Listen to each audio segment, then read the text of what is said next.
காதல் பொதுவாக திருமணத்திற்கு முன் ஏற்படுவது, திருமணத்திற்கு பின் இறுதி வரை தொடர்வது.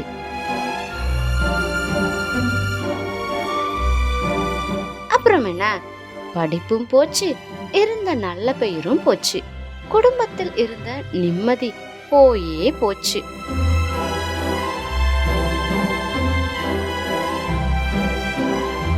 மொத்தமாய் தொலைந்து போன சந்தோஷம் ஜன்னல் வழியாக எட்டி பார்த்தது. பின் அத்தனையும் வரிசையாக கதவை திறந்து கொண்டு ஒவ்வொன்றாய் உள்ளே வந்தன.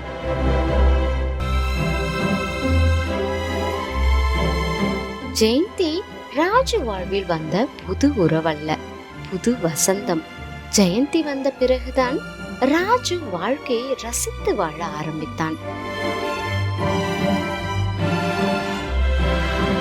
ஒருபுறம் வாழ்க்கை சிதைந்து விட்டதே என்ற அதிர்ச்சி, இன்னொரு பக்கம் இதை எப்படி மனைவி ஜெயந்தி எடுத்துக்கொள்வாள் என்ற தன்மான உணர்ச்சி. நிர்கதியாய் கிடந்தவனுக்கு நம்பிக்கையாய் அவனது நிழல் வந்தது. ஆம்,